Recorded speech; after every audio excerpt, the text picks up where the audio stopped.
اب خدا کو بندہ کون سا پسند ہے؟ خدا کو بندہ وہ پسند ہے جو اللہ تعالیٰ کی مخلوق کے ساتھ، کس کے ساتھ؟ اللہ تعالیٰ کی مخلوق کے ساتھ محبت کرتا ہو۔ جس کو اللہ تعالیٰ کی مخلوق نہیں پسند، جو اللہ تبارک و تعالیٰ کی مخلوق کے ساتھ بھید بھاؤ کرتا ہے، اللہ تعالیٰ کی مخلوق کے ساتھ ظلم کرتا ہے، اللہ تعالیٰ کی مخلوق کے ساتھ ظلم کرتا ہے، زیادتی کرتا ہے، ان کا حق مارتا ہے،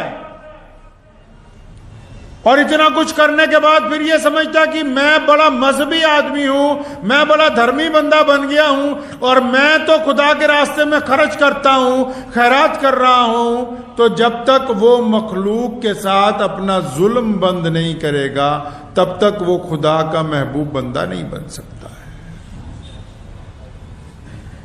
سبکتگین ایک بندے کا نام ہے، آج سے کئی 100 سال پہلے پیدا ہوا، کسی بہت بڑے بادشاہ کے دربار میں جرنیل تھا، شکار کھیلنے گیا،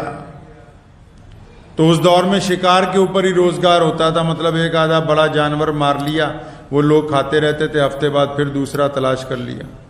تو وہ کہتے میں شکار کھیلنے کے لیے گیا تو اس دن کوئی جانور ہی نہیں ملا، تو واپس آنے لگا تو ایک چھوٹا سا ہرنی کا بچہ مل گیا، تو تیر تو نہیں مارا کیونکہ بچہ تھا، ویسی پکڑ میں آ گیا، پکڑ کے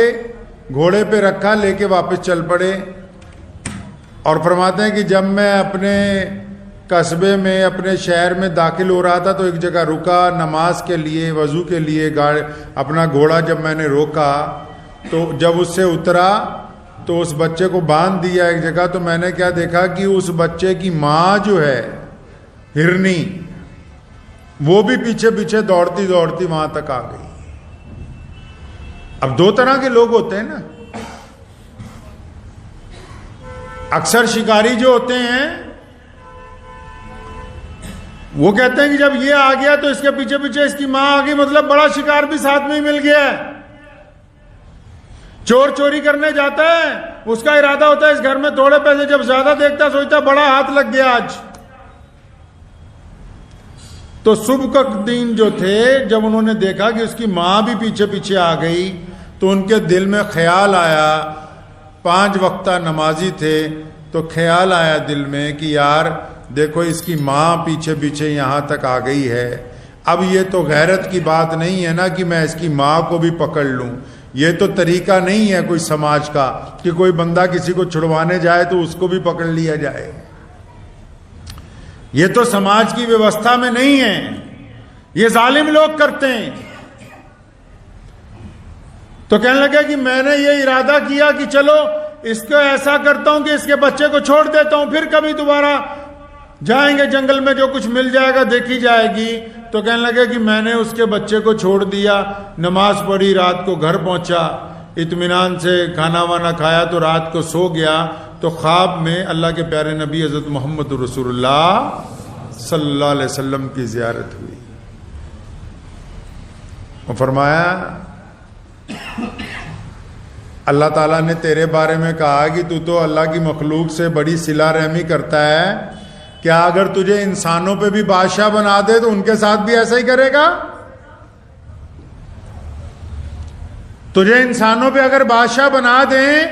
تو کیا تو ان کے ساتھ بھی ایسے ہی ویوہار کرے گا، یہی برتاؤ ہوگا، یہی وتیرہ ہوگا جیسے آج کیا ہے کہ ہرنی کو پکڑنے کی بجائے اس کے بچے کو بھی چھوڑ دیا؟ اللہ کو یہ ادا پسند آ گئی ہے۔ تو انہوں نے خواب میں ہی کہا کہ میں تو اس قابل کہاں ہوں۔ آپ کی زیارت ہو گئی صلی اللہ علیہ وسلم کی، میرے لیے تو یہی بڑی بات ہے۔ فرماتے ہیں آنکھ کھل گئی، 1 مہینے میں ہی اسی دربار کا بادشاہ بن گیا، اور یہ سبکتگین جن کا میں نام لے رہا ہوں کوئی معمولی آدمی نہیں ہے، تاریخ اسلام کے سب سے مشہور بادشاہ سلطان محمود غزنوی کے والد ہیں یہ کوئی نسلاً بادشاہ نہیں تھے، نسلاً بادشاہ نہیں تھے۔ باپ نے ایک نیکی کی، اللہ تعالیٰ نے کتنی صدیوں تک تخت عطا کر دیا نسلوں کو۔ کیوں؟ کیونکہ اللہ تبارک و تعالیٰ کی مخلوق کے ساتھ نرمی کی ہے، اللہ تعالیٰ کی مخلوق کے ساتھ صلہ رحمی کی ہے۔ محمد رسول اللہ صلی اللہ علیہ وسلم نے بارہا صرف انسانوں کے ساتھ نہیں، رسول اللہ صلی اللہ علیہ وسلم نے جانوروں کے ساتھ، یہاں تک صحابہ کو فرمایا کہ جب کسی بستی میں جاؤ کھیتیوں کو نقصان نہ پہنچانا، یعنی پیڑ پودوں کو آگ مت لگانا۔ لوگوں کا رواج تھا کہ جب کوئی ملک فتح کرتے تھے مکان، کھیتیاں، درخت سب جلا دیتے تھے تاکہ دوسروں پر خوف ڈالا جا سکے۔ محمد رسول اللہ نے حکم فرمایا کہ ان کو نقصان نہیں پہنچانا، کھیتوں کو نہیں جلانا، لوگوں کے درختوں کو مت نقصان پہنچانا۔ اس حد تک احترام کا حکم دیا۔ پانی اللہ کی مخلوق ہے، فرمایا کہ اگر دریا کے کنارے بیٹھ کے بھی وضو کرنے لگو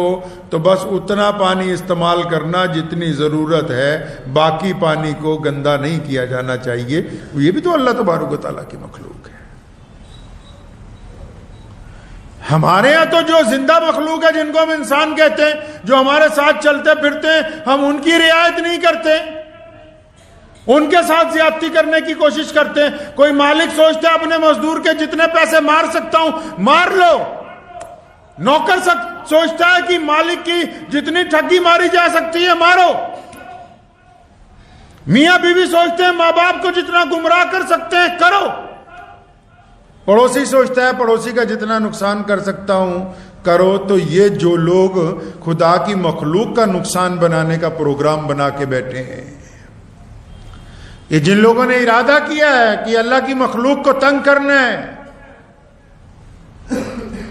جو یہ سمجھتے ہیں کہ خدا تبارک و تعالیٰ کی پکڑ نہیں آئے گی، لیکن جب پھر وہ پکڑتا ہے تو کچھ چھڑواتا کوئی نہیں، وہ پکڑ لیتا ہے تو چھڑواتا کوئی نہیں ہے۔ جو لوگ مخلوق کے ساتھ ظلم کرتے ہیں، زیادتی کرتے ہیں، غنڈہ گردی کرتے ہیں، پھر ان کا وقت آ جاتا ہے، پھر ایسے لوگ ان پہ مسلط ہو جاتے ہیں جو اس کا ایک ایک چیز کا حساب لیتے ہیں، تو پھر پچھتاتے ہیں کہ کاش ہم نے ظلم اور زیادتی نہ کی ہو۔ ایک واقعہ میں نے اکثر پہلے بھی آپ کو ایک دو مرتبہ سنایا کہ ملا رومی نے حکایتیں میں لکھی، حکایتیں کہتے ہیں جو کہانیاں بنائی جاتی ہیں۔ اس نے لکھا کہ ایک درخت کے اوپر ایک چڑا اور چڑیا دونوں بیٹھے باتیں کر رہے تھے، تو چڑیا نے دور سے ایک بندے کو دیکھا، بڑا خوبصورت بندہ، چہرے کے ساتھ لگتا تھا دیندار ہے، بڑھیا آدمی ہے۔ تو چڑیا نے چڑے کو کہا کہ مجھے تو ایسا لگتا ہے کہ وہ بندہ آ رہا ہمیں نقصان نہ پہنچا دے۔ تو چڑا کہنے لگا نہیں نہیں، دیکھو یہ اپنی شکل کے ساتھ کوئی ظالم نہیں لگ رہا، یہ دیکھنے میں کوئی شکاری نہیں لگ رہا، اس سے کیا خطرہ ہو سکتا ہے؟ اس کے ہاتھ میں تیر کمان نہیں ہے، دور سے ذرا دھیان سے دیکھو کہ اس کے کپڑے بھی ویسے نہیں ہیں شکاریوں جیسے، کوئی بات نہیں، ہم لوگ آپس میں یہاں سے اڑنے کی ضرورت نہیں ہے، یہ گزر جائے گا۔ ابھی بات ہی کر رہے تھے کہ ایک تیر آیا، وہ چڑے کے لگا اور اپنے ساتھ ہی چڑے کو لے گیا۔ چڑیا نے جا کے بادشاہ وقت کی عدالت میں مقدمہ کر دیا کہ فلاں آدمی نے میرے چڑے کو مارا ہے۔ جب عدالت لگی، گواہ بلائے گئے، ثابت ہو گیا کہ واقعی اس بندے نے چڑے کو مارا، تو بادشاہ نے چڑیا سے پوچھا تھا کہ اس بندے کو کیا سزا دینی ہے، کیا اس کو بھی مار دیں تیر مار کے؟ اس چڑیا نے جو بات کہی وہ بڑی قیمتی، کہنے لگی میں اس سے اس بات کا بدلہ نہیں لینا چاہتی ہوں کہ اس نے چڑے کو مار دیا۔ بادشاہ صاحب، ہم دونوں میاں بیوی جب بیٹھ کے اسے دیکھ رہے تھے تو دور سے یہ ہمیں کوئی دنیا دار بندہ لگا، دور سے کوئی اچھا بندہ لگا، دور سے دیکھنے میں اللہ والا لگا، دور سے دیکھنے میں تو اس کے کپڑے جو تھے ہمیں ایسے لگے جیسے پیروں فقیروں کے ہوتے ہیں، یہ دور سے دیکھنے میں تو بہت بڑا ولی لگ رہا تھا، لیکن اچانک اس نے اپنی چادر اتاری، چھپا ہوا تیر کمان نکالا اور تیر مار دیا۔ بادشاہ صاحب، میں یہ اب چاہتی ہوں کہ ایک قانون بنایا جائے کہ جو شکاری ہے وہ شکاریوں والے کپڑے پہنے، تاکہ کوئی دیکھ کے دھوکہ نہ کھا سکے کہ یہ بے ایمان آدمی جو ہیں وہ دوسروں کو بھیس بدل کے دھوکہ دے جاتے ہیں۔ یہ طے ہونا چاہیے، شکاری شکاریوں والے کپڑے پہنے، پولیس پولیس والے کپڑے پہنے، ایماندار ایمانداروں والے پہنے، تاکہ ان کے کپڑوں سے ان کا کردار طے ہوتا ہے۔ سفید لباس میں اگر کوئی ڈاکو بن جائے گا تو اس کا مطلب وہ اپنی قوم کو دھوکہ دے رہا ہے سفید لباس پہ. اس نے بڑی قیمتی بات کہی, کہنے لگی ایسا قانون بنا دو تاکہ دوبارہ کوئی ان سے دھوکہ نہ کھا سکے.